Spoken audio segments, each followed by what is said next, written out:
had had enough. Well, you drove out there into the middle of nowhere and had some sort of loud verbal display challenging ET in general out in the middle of nowhere? That's what I was doing. I actually had a pistol in my hand at the time. I was really ticked off. When I was having this fit, I was waving the gun in the air, okay, and I had this fit. And at this moment, I said, okay.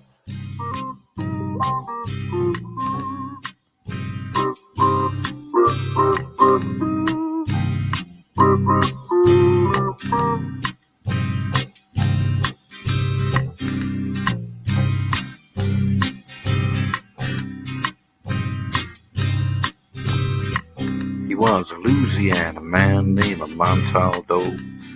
Folks around called him Six Gun Joe. Worked with ICAR, don't you know? Investigating UFOs. Out for a drive with a gal one night, they stopped to check out the reporting site. When an alien lit right there on the ground, he commenced to throwing his weight around. Now, old Six Gun didn't take too kindly to that kind of thing, especially without Vaseline or anything like that, you know. Seriously. Well, Six Gun looked that critter right in the eye and said, "Any last wish before you die?" Yo, reached for his gun, quick as a twitch, and said, "Fill your claw, you son of a bitch." Now a legend spread across the land about this pistol-waving man.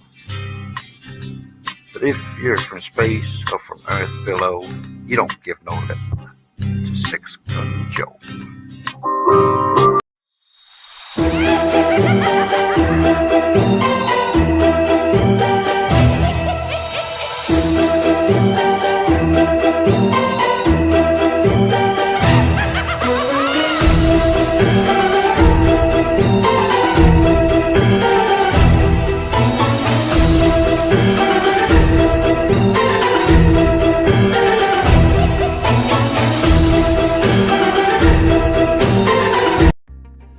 Hi, and thank you all for joining us today.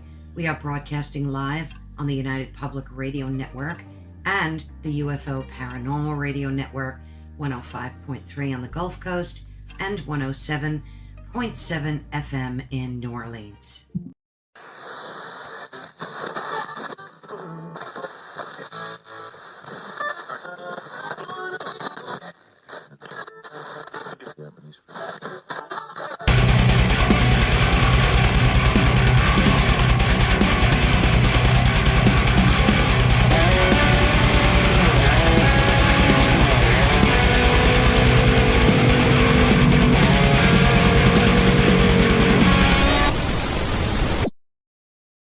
Hello, everybody, and welcome to the Sunday night edition of Into the Night with me, your host, Sean Kelly. I want to thank UPRN Talk Radio, 105.3 Mississippi, 107.7 New Orleans. And don't forget, I also have a show on Tuesday nights from 8:10 to 9:10 p.m. Here on the same platform. Don't know what I'm going to come up with for this Tuesday, but you know what? It's going to be very, very interesting. I want to get right into my guest tonight. I have known Phil for at least 3-4 years, and he is one hell of a paranormal investigator, him and his wife, Julia. They are very, very good. And the experiences that they encountered in their paranormal field, in their house that they lived in, and he will talk about the house. But so we want to talk about Annabelle tonight, and he was on TMZ. Okay, so I'm really looking forward to his version of Annabelle. Hey, Marquetti, Z, Heidi, Vet Girl, thanks for all the drinks. Hold on, who else we got in here? Kurt, doing great, man. Good to see you. Sherry Madigan, thank you so much for stopping in tonight. Who else we got in here? Hey, Kevin. That's not Brian, it's Kevin. Hey, Kevin, good to see you. Joni, good to see you, hon. Let me see. Okay, so we got them all in there. But my guest tonight um, is a good person, a good investigator, and tells it as it is. He's also an author. Um, but we got to get to the story. Don't forget, I'll be on for an extra half hour tonight. Patrick, my brother's on, who is Annabelle. Oh, God bless you, Patrick. That's my brother. All right. Without further ado, I am going to introduce my guest tonight, Mr. Philip Siracusa. Hey, Phil, good to see you back. Hey, thanks for having me on. It's been a long time. I know it's been a great long time. What's going on, dude? The good news is that, as I was saying before the show started, we moved in March out of the infamous haunted Horsefly Chronicles home, and things are getting better, a lot better. And when you leave that environment of negative energy, negativity, you don't realize how better your life becomes till you go back once in a while. Like we had to go back today to pick up a few extra things, um, and you could feel that residual energy in the home. So we moved. What my goal was for years is to move far away, so we're like an hour away from the property, which is great. And life's been better, And it's good to see you. I'm looking forward to the show and taking some questions out in your audience in the chat. And hello, everybody. I may not be able to communicate through chat, but Sean will be asking me the questions. So if you want to ask Philip any questions, type them in, and then I will ask it to him. I'll tell him the question that you want. So Philip, if you can, we got an hour and a half here. Can you explain the negativity that was in your house? I don't want to jar any really bad things going on, but for some reason, I do believe that what happened in your house pertains to the situation with Annabelle. Could you do that, please? Well, the thing is, when you live in a home, and that was, that house was built in 1996, the Horsefly Chronicles home. So we were the third owner, ironically, and the first two owners lasted 7 years each. Lucky number for them. And we were there 15 years. But what happens is that you start to become drained, see shadows, and you think you're seeing people that don't even exist, and you can't really make out what they look like. It's so quick. So the energy in the home, yes, is on a ley line, just brought a lot of activity that wasn't good. It was more of the bad sense of energy, nothing that was positive for myself or the family. And I talked about Annabelle because I knew Dan Rivera, great guy. And in 2020, Dan Rivera was part of NESPR. Now, when he came to my home, he was helping us identify what we were dealing with. And he said to me, look, in a private conversation, that he felt like what we're dealing with in that home and what the communication is what he feels like is similar to what was in that Amityville horror house. Very similar. And it took a while for me to digest that and mentally understand that. So he asked me, because one of the ghosts that we picked up in the Horsefly Chronicles home, the name was Sarah. It's a girl who said, my name is Sarah, through like the Ouija board sessions of people using the Ouija board and whatnot. So I remember this one thing that Dan asked me to do. He says, ask Sarah, who are you? But he recorded it on a digital recorder. And he says, I'll play it back. When it's over, let's see if we pick up anything. So we were in the basement, and his team was there. And I asked, Sarah, who are you really? And he played it back about 40 seconds later. And it says to each and every one of us, in a very mean man's voice, go F yourselves. Whoa. And we all felt that chill because it was no longer a girl. So then we went up to the living room, and we were sitting down, and he was reading prayers.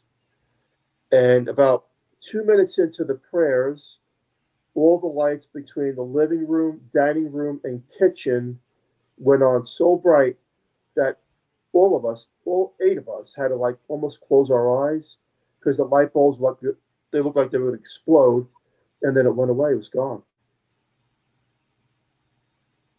And we That's thought it was insane. gone. It was That's gone crazy. for 6 months. I remember that was in July of 2020. And the next day was a Sunday, and we woke up happy. And what a difference! The air in the home felt light, and the energy was light. What a big difference!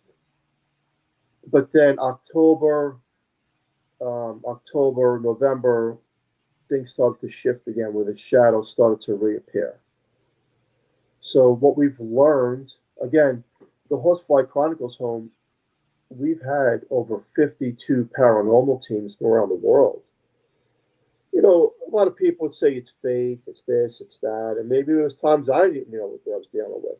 Maybe it was a false illusion, an imagination, or something that I wasn't getting, or my family wasn't getting. But when you have 52 paranormal teams, and you have communication and validation from the other side, and what we've learned is that it doesn't play nice. It never plays nice, whether it's an audio recorder, K2, REM pod, whatever kind of equipment they were using, it seemed to malfunction very quickly, right off the bat. And there was this one time when the team was filming a show in my basement, and the camera on the tripod is turning by itself, which can't happen. It's impossible. It's actually turning. And at the same time, ironically, the other half of the team in my garage is screaming because they see a big black shadow that they can't identify. So energy, negative energy, dark energy has a way of manipulating not only equipment, but people as well. So sometimes we call them parlor tricks.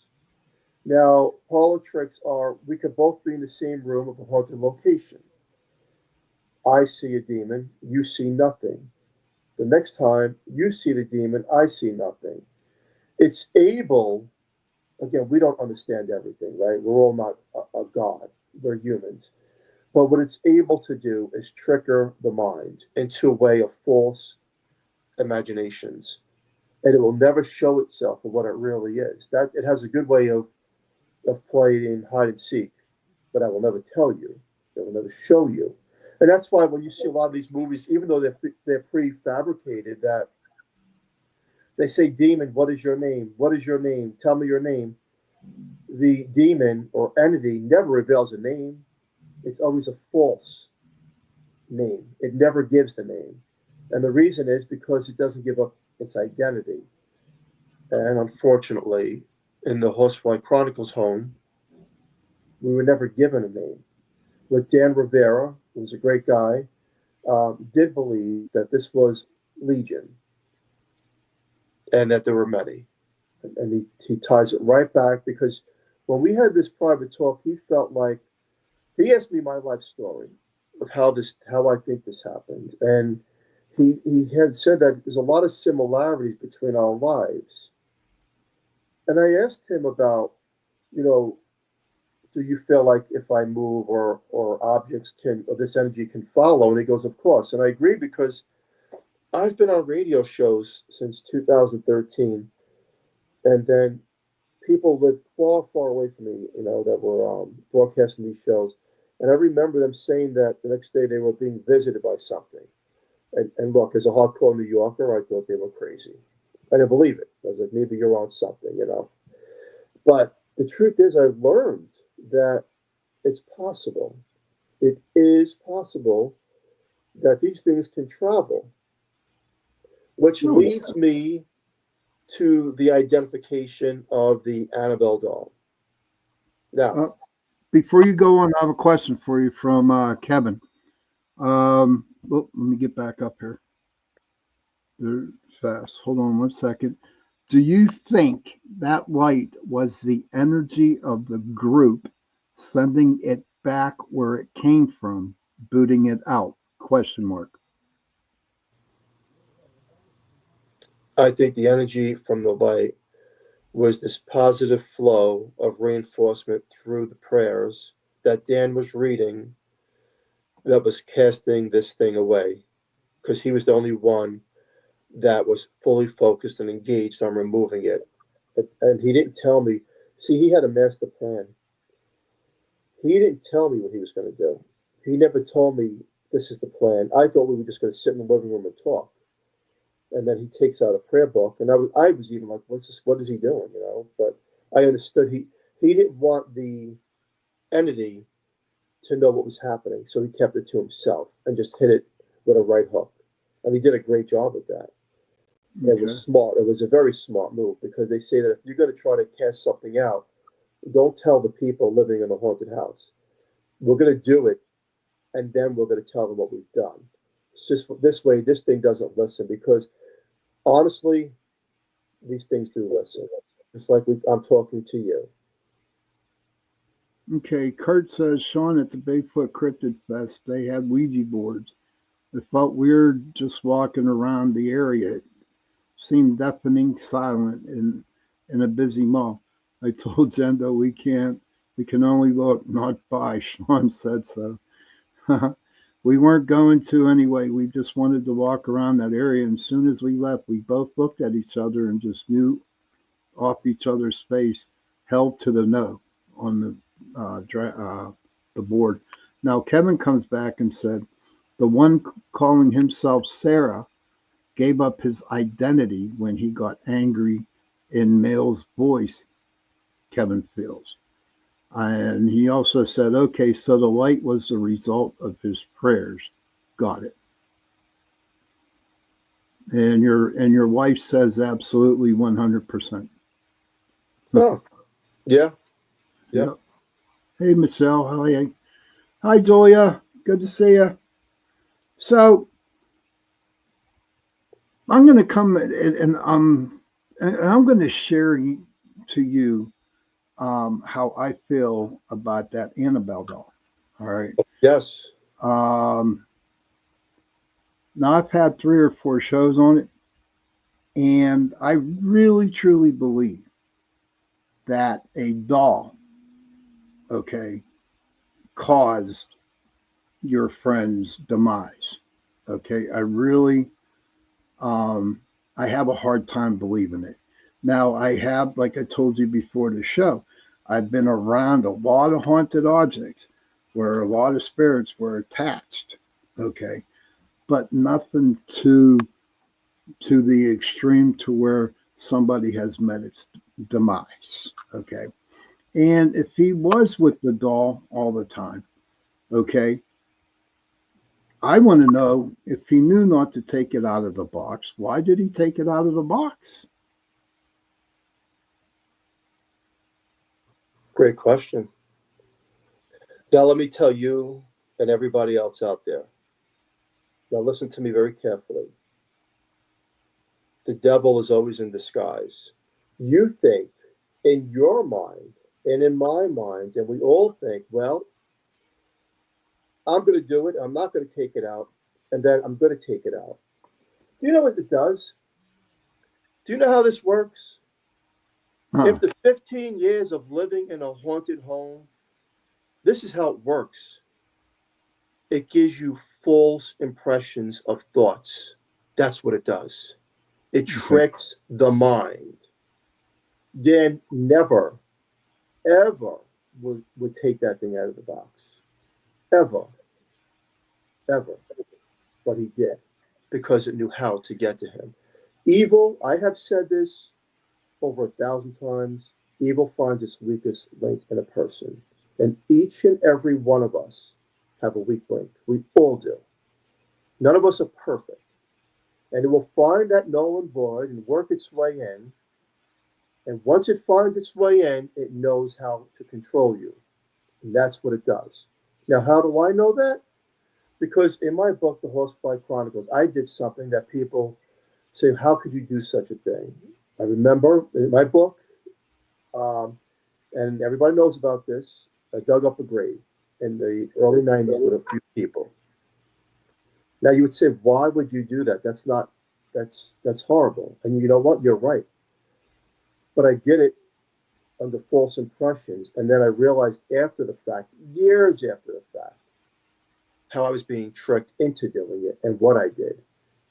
And burying a Ouija board in the casket of someone from the 18th century. And you would say, it blows your mind. Why? Why? And this is exactly what happened with Dan. This is what it does. If anybody knows about a real haunting, is a real paranormal investigator, you'll know that it can play off the mind. It will play off your fears. It will play off your thoughts. It will play off your emotions. And it will find your weakness and take you down. Example, if you have an alcohol addiction, a drug addiction, an abuse, whatever kind of addiction you have, and you put yourself around an object or haunted location, it found its way in. And it always does. And I always say, people ask me, well, how do you protect yourself? And you want to know the truth? I don't have an answer. I really don't. I've dealt with priests and reverends and deacons. I respect everybody in all walks of religion, but I don't know that. I don't think anyone has a clue. We believe that we're free sometimes of certain things, but is there true freeness?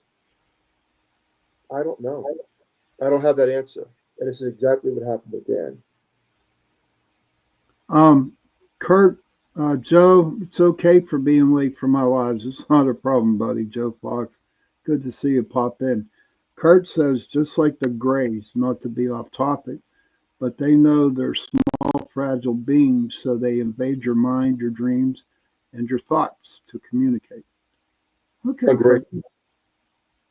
Greys, aliens, yeah.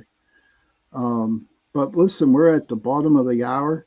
It is 8:31, and at this time, Phil, I take a break. I take two breaks. Awesome. Everybody go have a cigarette, get something to drink, go to the bathroom, do what you got to do, and I'll see you back in a couple minutes, okay? Me and Phil will see you back in a couple minutes. So enjoy whatever I play for you. Yeah. Hold on. Here we go. What can I play for you guys this time for our break? Let's see. Okay, we'll go with this one.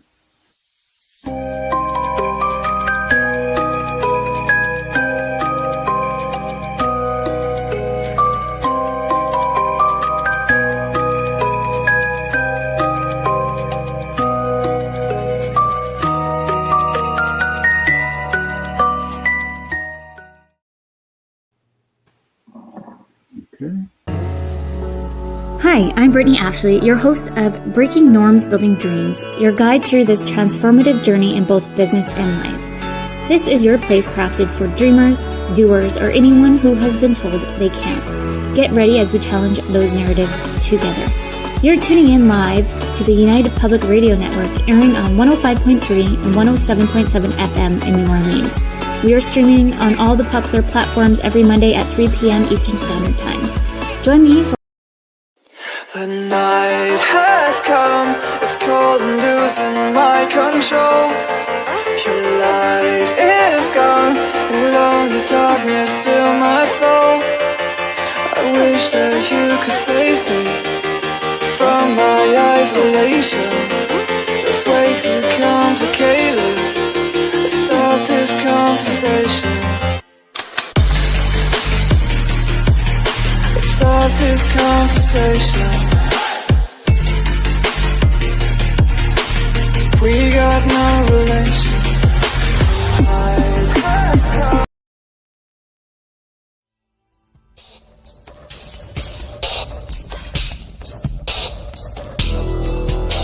Welcome to the Outer Realm with Michelle DeRoche and Amelia Pisano. Airing live on the United Public Radio Network, 105.3 FM in New Orleans.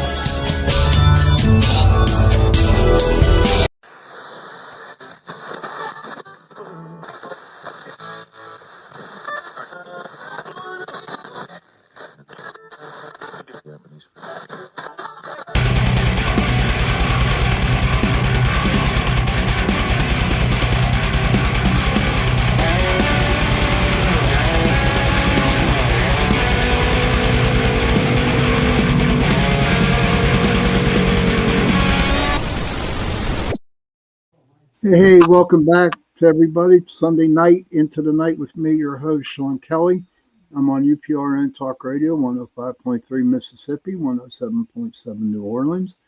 A couple things. That girl, I'm still here, honey. That was the first intermission. We have another one coming up at 9 o'clock, so we're okay. We got an extra half hour tonight. Um, okay, she says, I know it just goes so fast, so grateful we get him a spare half hour. And Kevin says half hour is makes sense. He still has another half hour in his extra optional half hour, if I understood right. You're correct. But come September, starting September, thank you, Heidi. Thank you, Kevin. Thank you, Vet. But starting in September, the first Sunday in September, um, you're going to have a show right on after me. And so I'll be back to only doing hours on Sundays and Tuesdays. Maybe if you sweet talk station manager Michelle DeRoger, uh, write her an email, say, hey, we want Sean on for that extra hour, whatever. But tonight I'm with my guest, my very good friend of mine, Philip Siracusa, who we just start talking about Annabelle and how the devil or evil, you know, messes with people's minds, gets them at their weakness and possibility at that time. Your friend was in a bad spot and, he got tricked into opening up that box. Do you know? Am I right? You're right, 100%. And same thing, like I said earlier in the show, same thing happened to me. Again, we all have a void, every one of us. So it'll find that void once it works its way in. Because you have to remember something: the Annabelle doll it's beyond haunted. It's there's an energy. You know that the movies have to put fluffs for views, and so we actually are entertained because paranormal investigating can be the most boring thing on the earth, right? It's like putting Right. one fish in a lake and hopefully you get it. So they fluff it, but the basis of these stories, of these movies, are real. And once it finds a way into a person of what their weakness is, it knows how to manipulate the mind. It can. Now, during paranormal investigations, especially at the Horsefly Chronicles home, one a case in point of what I'm saying here is that I always like two teams to investigate at different parts of the property. One team was in my garage, and the other team was in my backyard. The team in the garage, I was with them, and one of the people getting called on the walkie-talkie to come in the backyard. I forgot the guy's name, but it would sound like one of their teammates. So we go into the backyard saying, well, what's going on here? And they said, well, we didn't call you.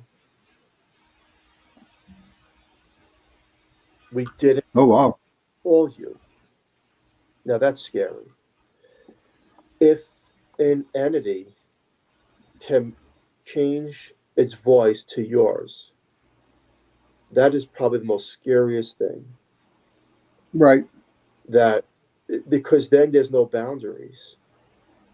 There's absolutely no boundaries on what these things can do.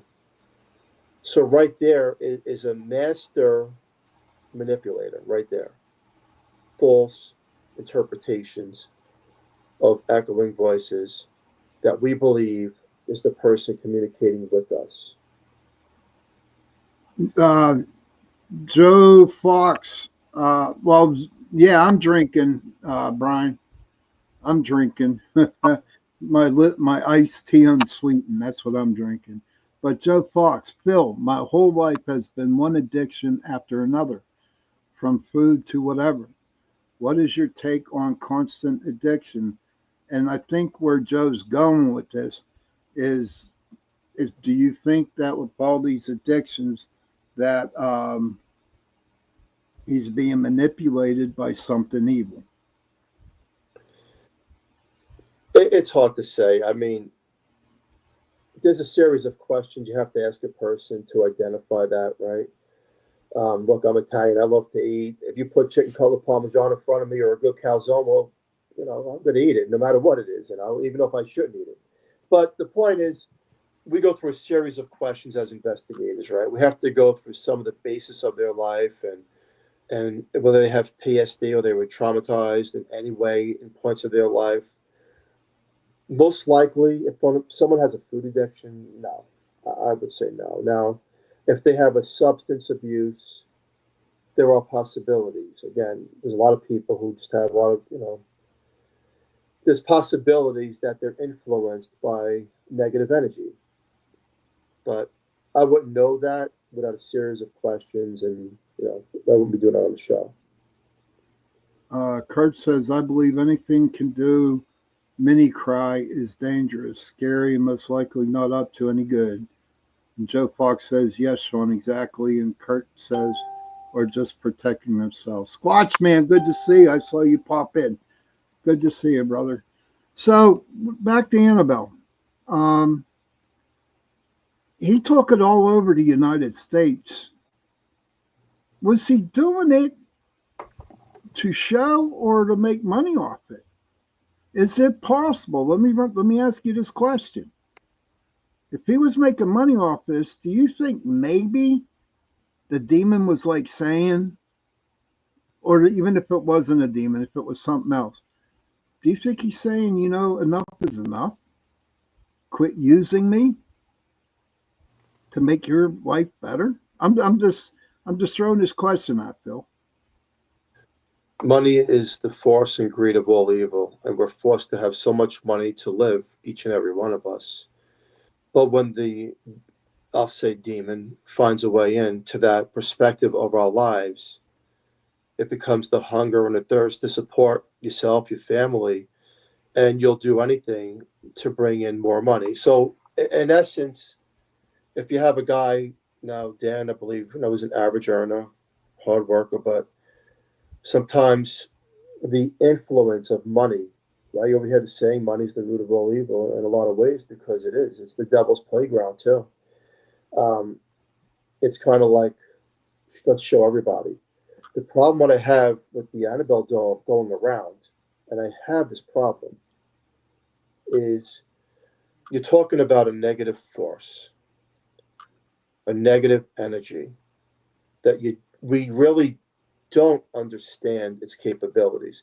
If I said that there was a master manipulator who could imitate a voice, then what do you think the Annabelle doll? Now, not the actual doll. The doll doesn't get up and walk around and start strangling people, right? I mean, but what happens is that's movies, dude. Come on. But that's what movies. Happens, come on. Yeah, well, people have some stupidity where like, well, Annabelle wasn't in the same room, so how could she kill him? And it racks my brain like, yeah, Annabelle got up off the chair and strangles the guy. No, that's not what happens here. No. But believe me, I get those questions. What actually happens here is whatever's attaching itself to it, whatever force, if you see that force, you won't survive. And that's my take on that. You will have a heart attack. You won't survive, no matter who you are. You will not survive. It's kind of like one of these images where, I don't know if you ever seen the Godfather, the original Godfather, where one of the main guys wakes up and there's a horse's head in his bed. Yeah, yeah. And he has a heart attack. Well, now picture seeing a figure that the mind and the brain can't comprehend, that is so traumatizing and scary, yet evil,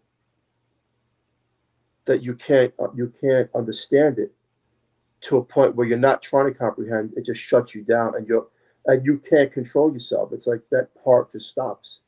That's what I feel happened here. The entity showed itself, and I will stick to that. Okay. Now, so when Lorraine Warren said, she put it in that box. A box don't hold. I saw your one clip that you did with TMZ, and There's no way a box can hold a demonic entity in it, dude. It can't. It's impossible. I mean, you'd have to throw every single holy water, rosaries, crosses, the whole 9 yards in that box with that doll. But you know as well as I do, that box could not hold. That could not hold. It's funny you're saying. I know where you're going with that, and it's funny you're saying that and bringing that up because Dan and I had a talk about that. Actually, the priest that was part of that whole legacy, I talked to on my radio show years ago, and I asked him that same question about the box and does it hold the energy? And here's the answer, which is pretty valid. It's the intent and thought.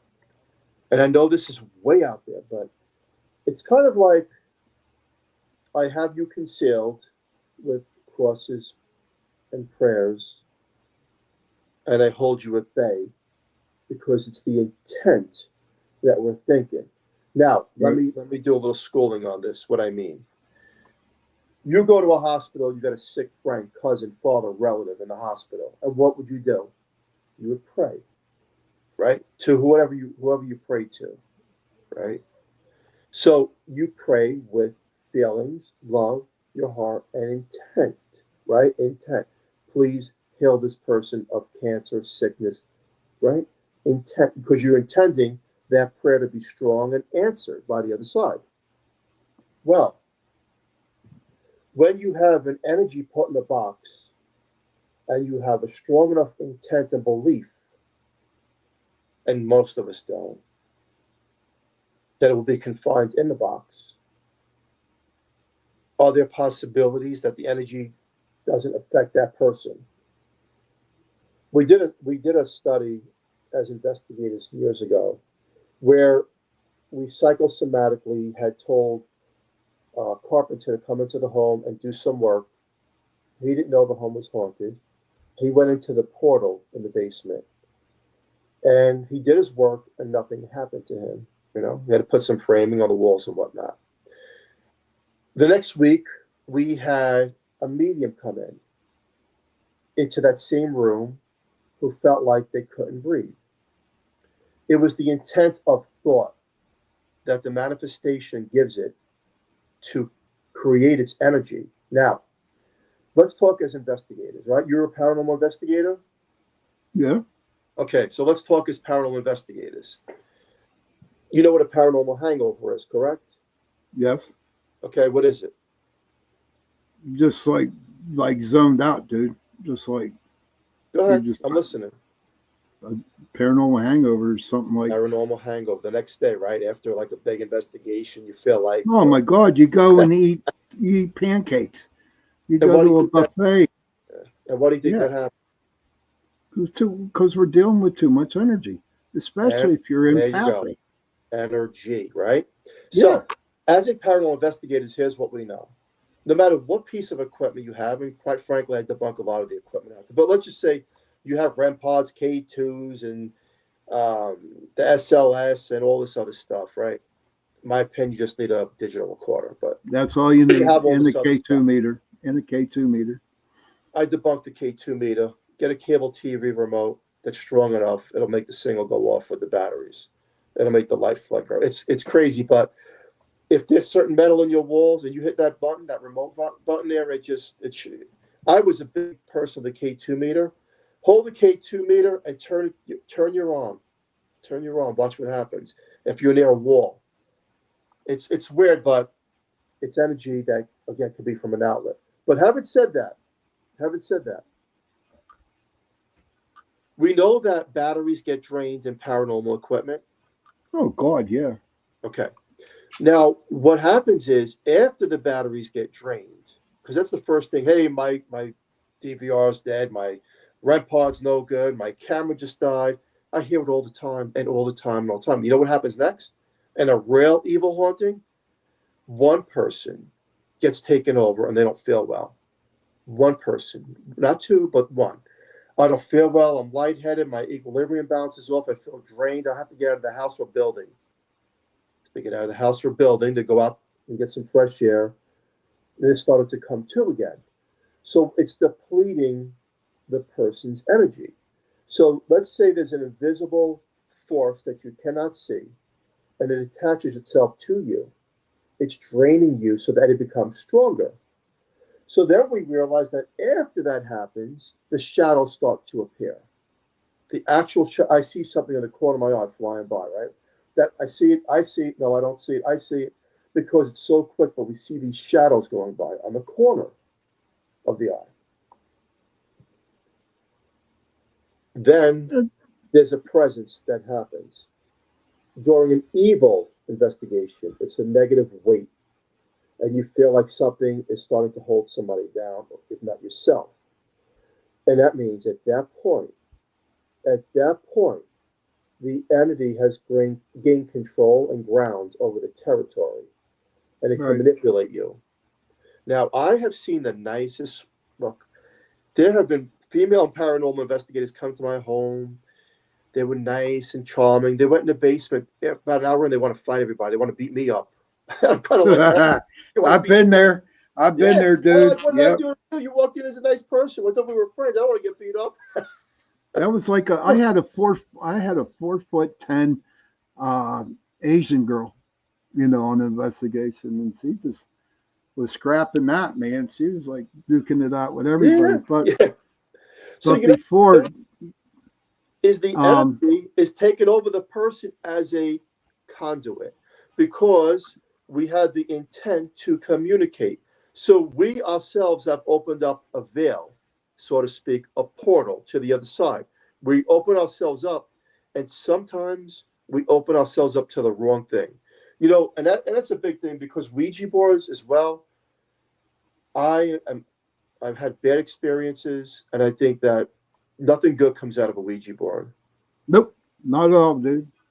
My number one rule in my group. But listen, my friend Joni McGillick, and this is a good question for you. Is Horsefly Chronicles a book or your radio program?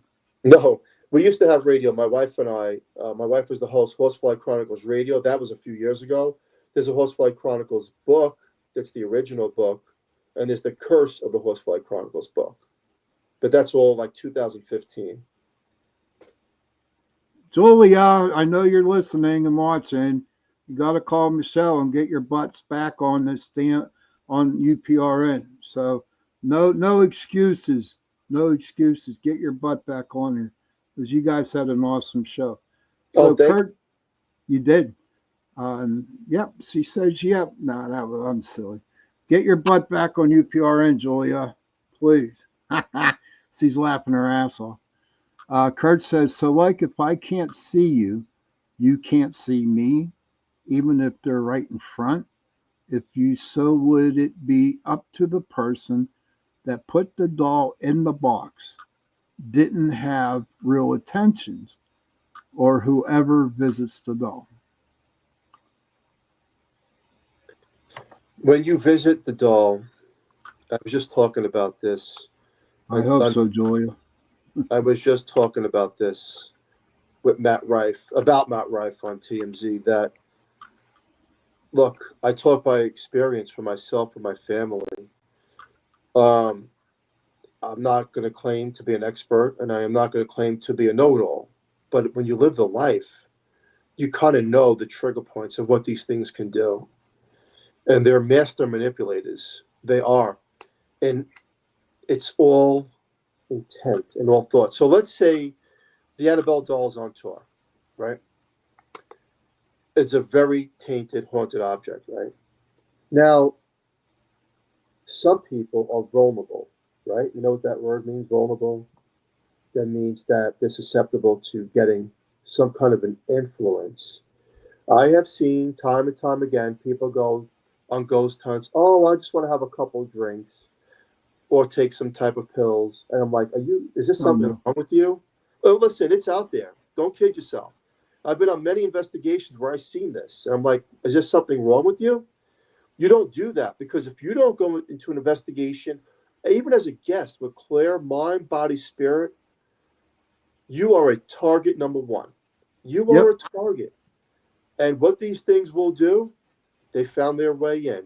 And people say, well, I left that investigation, nothing happened to me. You know, and nothing happened. The devil doesn't wear a watch. We do. No, A year no later, time. He has no time at all. he has He has no all time. the time in the world. A year later, when you're in a, God forbid, knock on wood you're not, but in a bad car accident or something bad happens to someone you love, we tend to trace everything backwards. And we could say, well, there's coincidence because everyone has this, that. I do agree, right?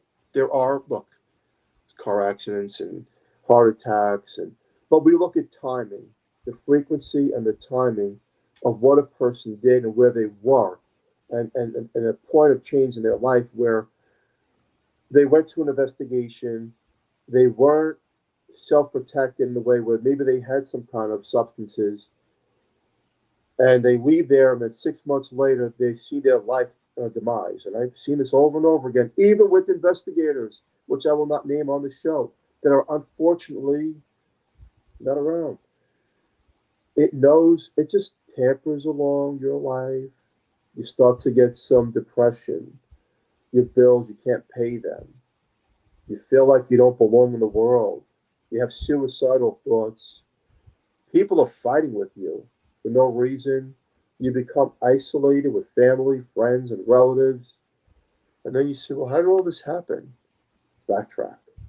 That's how it happened. Yep. So you got to be careful.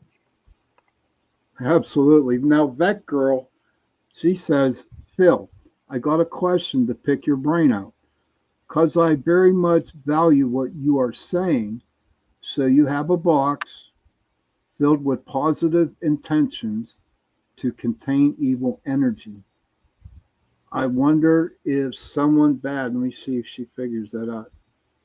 If she said, if somebody with bad intentions could undo the containment or even septics. Thank you. Basically, what she's saying is, so you got all this good intention in that box, and somebody that doesn't have good intentions opens up the box. Is all that good intention energy gone? You know, if anyone ever watched the documentary with Lorraine Warren, you know what she said when she was showing the Annabelle? Don't look into its eyes. So what she was saying in perspective is, don't give it that much attention. You can look at it, but don't look deeply into it. Because what you're doing then, and if you have a bad intention, can a person release a negative force from a box with ill intentions that had a void from a demonic presence? 1000%. Oh, interesting. Hold on a second. Now, Kevin had, as their Ouija spirit that I spoke to calm down and agreed on a mutual coexistence, became a spirit guide protector.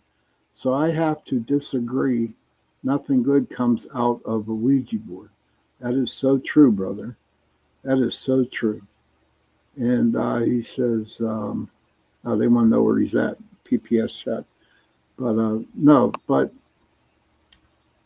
you're, oh, wait, here it is. I'm sorry, dear Phil. I just get a lot of people talking, and I love it when they talk. I call everybody in my chat room who follow my shows.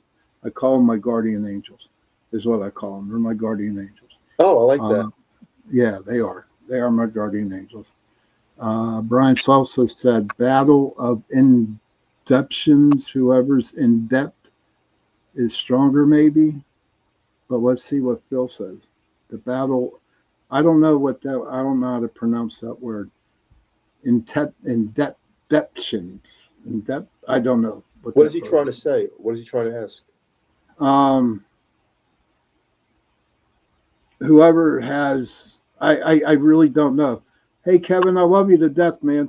But can you somehow do that? Intentions, he's saying. Intentions. Thank you, buddy. Okay. Okay. Okay, where we at? Sorry about that I'm not in chat. I'm running this feed off of iPad, and so I asked Sean, to just like read out the questions. But I value every question. Yeah, they do. They're good people, man. He says, battle of intentions. Whoever his intention is stronger, maybe. Like I want to say, maybe I'm right or wrong here, but what I feel is the guy with the good intentions or could be stronger than the dude with the bad intentions putting that stuff in the box. Am I right around that area, Kevin? I don't know. Let's see what we got. Oh, that girl goes, whomever has the stronger intentions would tip the scale, he means. Thank you, that girl. That's what he's saying. That's what as the stronger intentions can tip the scale. I would agree with that. You know, it kind of goes into spell casting too, because if you think about it, let's say, Sean, both of us had a spell book, right? Mm-hmm. And we're both beginners, right? We don't know how to cast spells. We just want to read the book and learn. And then you come up with a stronger intent and say, wait a second, I got it. I know how to do this. And you have that good intent of casting spells. And I'm like the person who says, I just can't figure this one out to have enough intent to do this. Right. So that question is, does the person with the stronger intent, the good or the bad, win? Yeah, the answer is yes. Absolutely. Well, we're at the 9 o'clock mark, everybody. Listen, we got another half hour going. I'm going to take another little break here. So get your cigarettes, go to the bathroom, do what you got to do. That girl's making coffee and tea. She got some donuts from what I understand. But listen, we'll be back in a couple minutes. And then we're going to go to, for the last half hour, we're going to talk about the dude that bought the house. Okay. What's his name? Matt Rife. Matt Rife? Yes. Okay. We're going to talk about Matt Rife buying the Airbnb. So we'll see you in 2 minutes. All right, here we go. Oh, I wish I could see Horsefly Chronicles promo up here, but I don't. Come on, Julia, get it done. Are you ready to explore the unknown? Dive into the world of the strange, mysterious, and unexplained with Eerie Expeditions magazine. Each issue is packed with spine-tingling tales, cutting-edge paranormal investigations, and exclusive insights into hauntings, cryptids, UFOs, and more. Whether you're a seasoned investigator or just love a good ghost story, Eerie Expeditions magazine has something for you.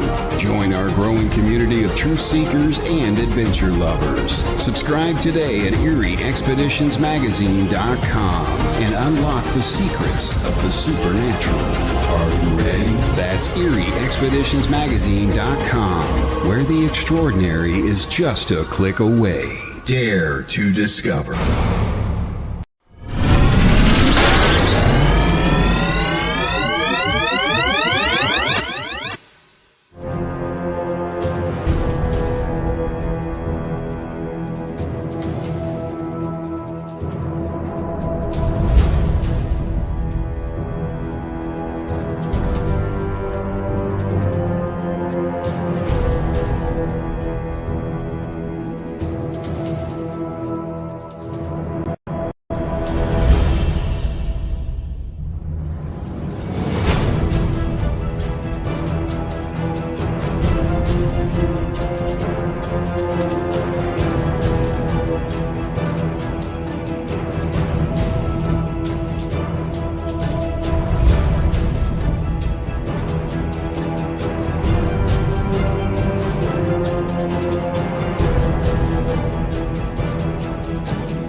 Welcome to Negotiating Happiness, the show that helps you find happiness, success, and balance in your work and life. I'm Adriana Fierster, your host for this journey into entrepreneurship and personal growth. We're broadcasting live on 107.7 and 105.3 FM in New Orleans as part of the United Public Radio Network. We explore the latest strategies, insights, and stories from successful entrepreneurs and experts. From managing stress to building a thriving business, we've got you covered.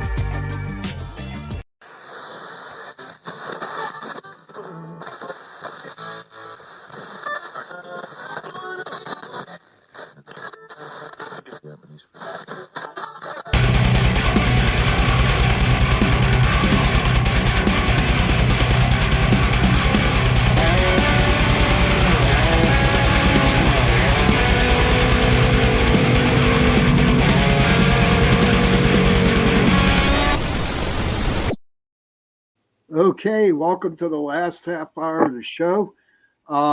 Okay, so C.L. Thomas.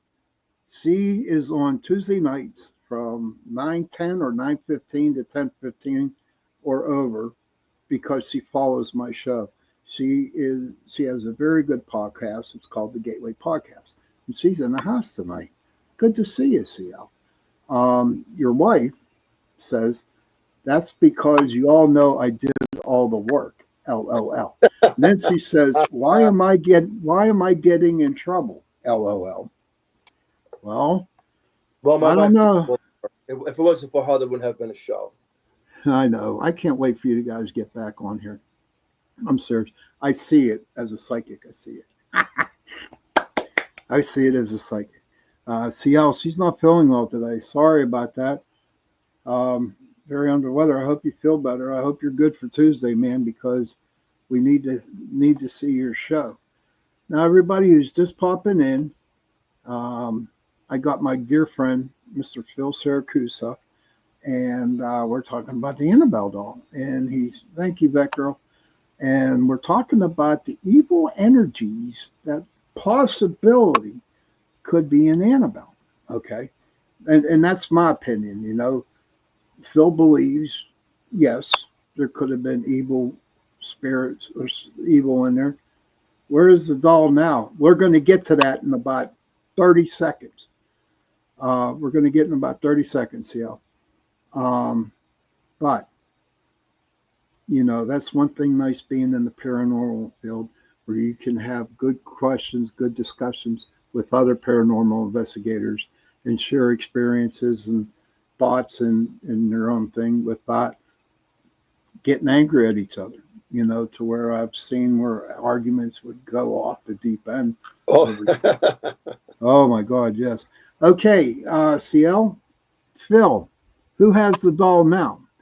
I know you. I know I'm that not you following said where that doll is. I mean, last thing she was in Hawaii taking the sun. No, I'm only joking. I don't know where the doll is. In fact, I don't think anyone knows what's going on. I think it's in hiatus right now. Everything's on hold, from what I understand.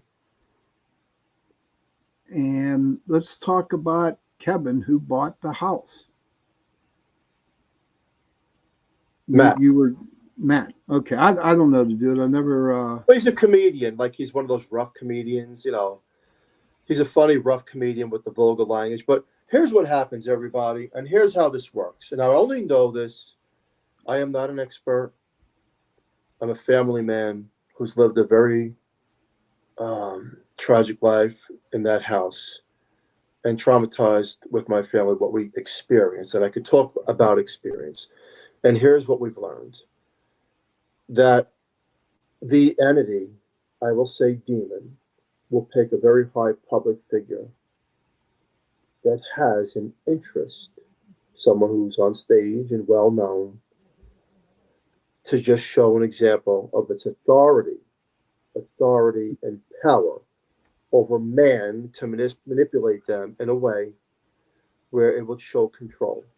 And that's what I'm afraid of. And that's why I spoke on TMZ about this. And here's the thing.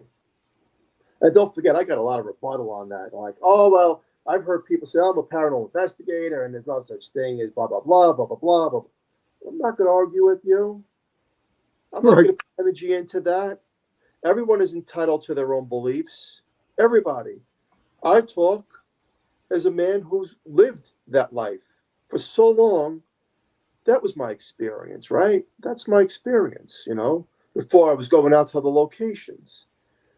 The demon will pick a high authority figure who's liked and known, and all the people around.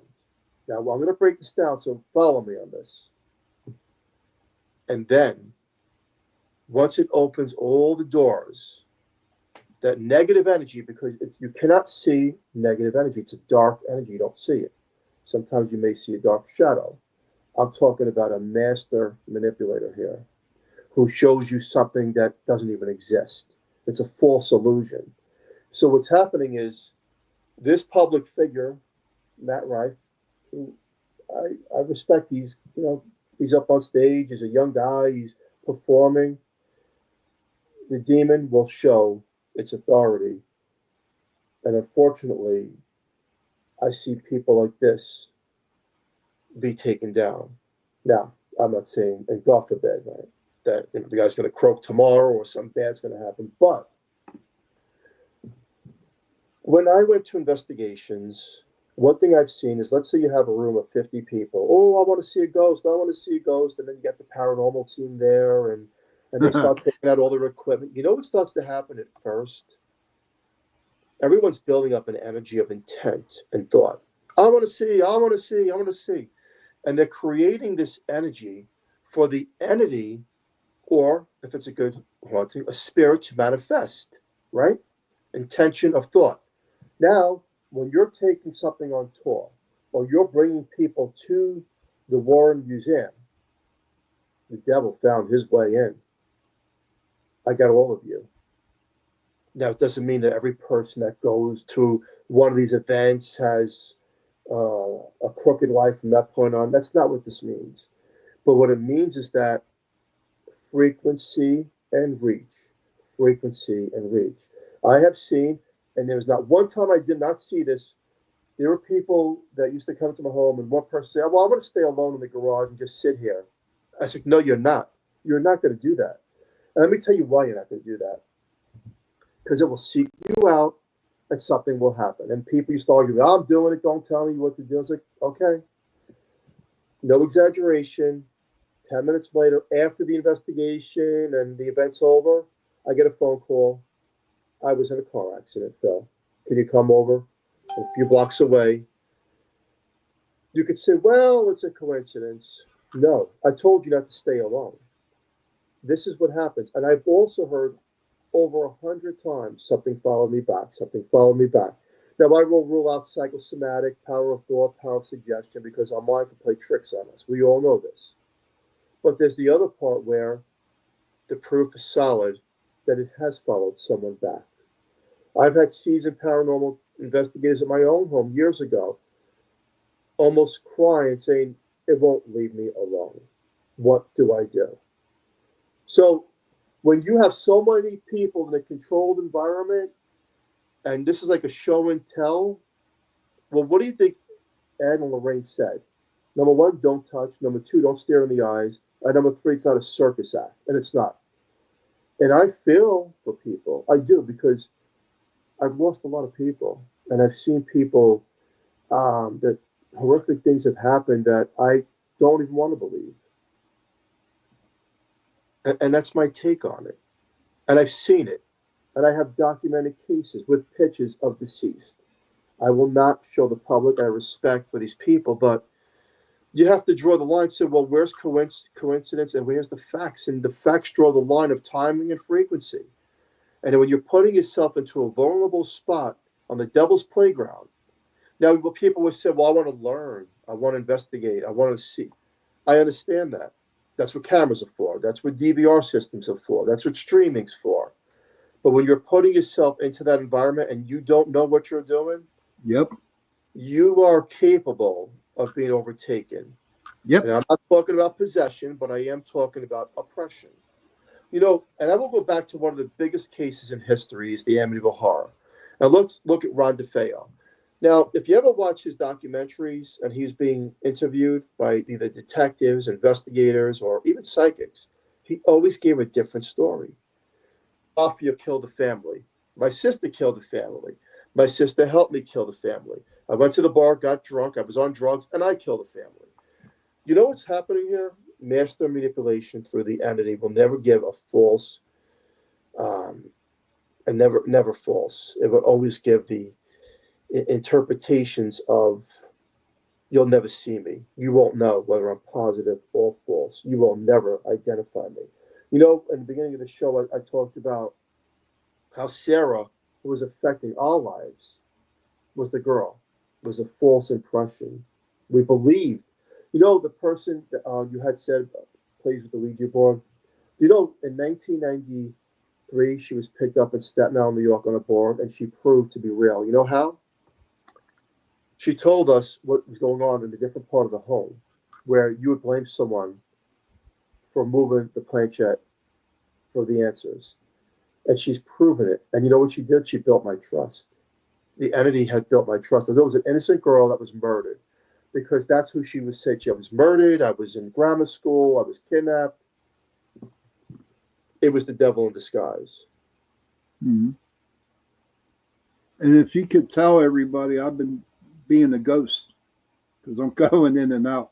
But CL says, okay, and I'll be honest with you, I do kind of agree with her on this a little bit, a lot.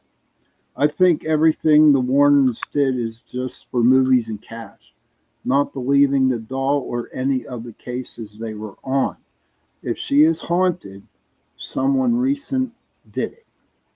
I disagree. And, I disagree 1,000%, and I'm gonna answer that. I'm gonna okay. answer that. Okay. Yeah. I'm from Staten Island, New York. The Amityville house was in Long Island, New York. Me and 9 of my friends went into the old Cadillacs. You know those big old Cadillacs?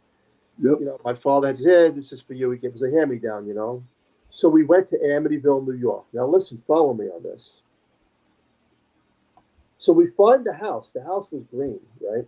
This is back, it was vacant actually. There was a point that the house was vacant. So we were goofing around, you know. And one of my friends says, let's break into the house. Let's break into the house. I'm like, no, I'm not breaking into the house, you know. So we go on the front lawn, right? And we start taking pictures. Like, look at me, I'm with the Amityville house, and we're joking around and all that, yada, yada, yada, all that stuff. When you're a teenager, you know, we were just little punks. So we get back in the caddy, and like sardines, all 9 of us, and we're cool. We went to the Amityville house and took pictures. Now, you listen to this very carefully. On the Long Island Expressway, about a half hour later, the radio in the car starts getting so staticky that no station was coming through. And we're teenagers thinking, okay, we're going to stop picking up a single. So back then, you had that was with Kodak cameras and all that stuff. So you had to get the film developed, you know? Yeah, those were the fun ones. So one of the girls, we always hang out at a certain point in Staten Island, like meet up, you know, talk and all that stuff, you know, like a bunch of hoodlums. And they go, hey, guys, I got to show you something. She goes, I want to show you the pictures at this house that we went to, that Amityville house. She goes, there's something weird to these pictures. So when you're a teenager, you don't really buy into this stuff, you know? Guess what? 9 of us didn't come out in a row of 12 pictures. The house did. I'm sorry. Can you repeat that? 9 of us did not come out in the pictures. Only the house did. That's crazy. That's crazy, dude. And that's a fact. I have a similar story to that. So myself. when people say, and I hear all the time, and no disrespect intended, everyone has their own belief, that Ed and Lorraine were fake or they weren't real or it's for the money in the movies. I 1,000,000% disagree because of the life that I've lived, the similarities I've been through. My wife and I have watched how these people live through their formative documentaries and their style and what they've lived and what they've documented and whatever film that came out in our life and say, wait a second, now we're dealing with a similar thing and this, and we'll do a checkpoint. Just like you're getting pulled over by a cop. We'll do a checkpoint, A, B, C, D. And then we start to say to ourselves, they were right. So now, does money make movies? Yes, of course it does. But everyone wants a story told. I'll leave it at that. Okay. All right. Thank you for sharing that. I appreciate that, dude. I do. I appreciate it. And so does CL. I guarantee it. But that's like I said before we got to that how we can just sit here, have a conversation, agree to disagree, Yes. and not get mad at each other. You know? No. No, but you know the pictures you were saying. Long story short, we were investigating Blue Mist Road, and there's a house just fell like roof collapsed. And so I had 4 guys on the roof. And when we took the pictures, right, it showed that they were on the roof, okay, when we took the pictures. The very next day, we're up at Eaton Park, and they come barreling in Eaton Park, and they're like so excited. I'm like, what the hell? Here, when they got the film developed, the last 4 shots on that camera, there was nothing on them. There were nothing. There you go. Nothing. Case in point. Case in point. There you go. And amen. Yes. So, okay, hold on. We got a lot of people saying so. Sean, am I real? I don't know. Am I real, Phil? I think I am. I hope you're real. Yeah, I hope so too. Well, one thing, you're a great guy, Sean. So are you, sir. But Mish says I keep disappearing. It's my ghost act. It's my ghost act.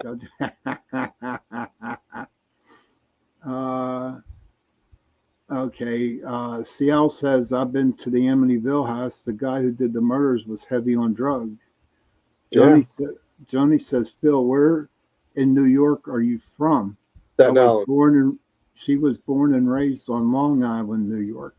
Staten Island. Staten Island. Is there anything? I don't know nothing about New York. I don't know. I know they got good pizza up there. Spreading the news. You gotta play that song. Yeah. CL says just a difference of opinion. I believe in hard. Of course. I believe I respect everyone's opinion, decisions, thoughts. Yeah. Look, this is what we do. I'm not better than anybody else. We just share stories and what we've been through and what we've experienced. Yeah, but we don't have to fight and argue about it. No. And CL says Sean is a ghost. I am. Oh, see, I'm a ghost. I know. Too funny. There's something I want to say. Go right ahead. That just came to me. Okay. When we left that Amityville house, we were just messing around like a bunch of punks, and the radio was staticky. And the pitches, the girl took all the pitches, but I told you what happened. But what did happen also was that I remember not too far after that, one of my friends, I'm not going to say his name, he's like, hey, let's go do the Ouija board. Let's go. And I was like, no. So he convinced me to do the Ouija board, And we were just goofing around in another person's house. And then he started saying, Satan, can you hear me? Satan, communicate with me. Now, this is touching because this was a street kid who didn't believe in any nonsense ghost. He didn't believe in anything. Like, this is back in the 80s where nobody talks about this stuff, Right. And I remember this one time he just kept saying, Satan, can you hear me? And he's like, Phil, yes, Satan. I was like, what are you doing? Do you know, now that I look back, he's been in jail 15 times, witness protection. He went from a great life to an imbalanced life, all downhill after that point. Wow. So when we talk about how an energy can follow you because you have an intent and a weak thought, and then the Annabelle doll and this map bringing people to the museum, or sleeping over as Airbnb, however they're going to plan this, the devil already knew. The devil already had the plan. It's people like me who come forward and say, I wouldn't do it. I can't tell you what to do, but I'm just saying I would think twice about this. I know people like thrills and chills, and sometimes it ain't the thrill and chill of a roller coaster. It could be unfortunate demise of a person. Definitely see how dark energies do attack those vices, and that is the truth. Absolutely, 100%. Yeah, well, it's crazy with me, Phil. I'm a recovering alcoholic, and I've been sober 35 years now. Awesome. And I do, thank you, and I do believe in my heart that if I was still drinking, I would not be where I'm at today. And that's the truth. And I truly believe that my higher power, who I call God, kind of like said, okay, this, I'm going to help you out here. And he did. 15 years in, I sat at an AA meeting and I said, do I want to do this the rest of my life? Thank you, Johnny. And then all of a sudden, it was crazy. It was just like, okay, let's get into ghost hunting. It was kind of crazy, man. It was crazy. January 2006, I said, I got to do something else. The end of January, February, I was up in Gettysburg, did my first ghost tour, and that was it. And I was hook, line, and sinker. And I tell you what, I've been on a lot of investigations, just like you, into some really, really, really bad haunted houses, demonic ones at that. And I just glad that I gave you the opportunity to share your story and to talk. Do you hear that clicking noise? Do you hear a clicking noise? There's like some clicking noise. Maybe it's an EVP off the station. I bet you that is. Kevin, can you find out, buddy? Please. Kevin, who's in the chat room, whenever we think we hear EVPs, he'll be there. Oh, okay, Julia heard it. Heidi heard it. Beck Girl did. Can you look at it? It's about 1:16 into the show. Kevin, I'd appreciate it if you can. Yeah, click, click, click. That's what it is. So we are getting an EVP. But Phil, thank you, brother. How can people, find you or get a hold of you? You can look me up, Philip Siracusa. I'm on Facebook. You can look up. Well, we don't do the radio no more, but you can Google me, and you see. If you go on YouTube, you'll see like the past teams that were at the home and that investigated my property. You'll see some of our investigations. It's all on YouTube under the Horsefly Chronicles. It's an abundance of pages and work that we've done and created, and to show the realism of paranormal phenomenon that does exist in a coexisting world. But I want to thank you. You have a great show, and I'm so happy for you that you are still on the air, keeping it going strong, and the opportunity. And for the people listening, please share this show because it's for Sean, and I want people to listen to some of these key words of the cautions that you really need to take, because it's not just the goosebumps and it's over because you said it's over. It doesn't work like that. So thank you, Sean. Thank you. Julia says, great show. Kurt says, thank you, Phil, for your time tonight and information and knowledge. It's appreciated, buddy. All pieces of the puzzle matter. Yes. That is true. Children, I want to thank Phil. Thank you, Johnny. I want to, thank Phil for coming on tonight. Like I said, he's a dear friend, a very awesome, very good paranormal investigator. And he's a good dude, man. Real good dude. And I'm grateful that he got to be on tonight. And just to mention, his wife is a good person too. I know she's hearing it. Don't forget, Julia, call Michelle and tell her that you want to come back on again. Okay? But I'll keep quiet now. Children, if you can, please go to your parents, give them a hug, and tell them that you love them.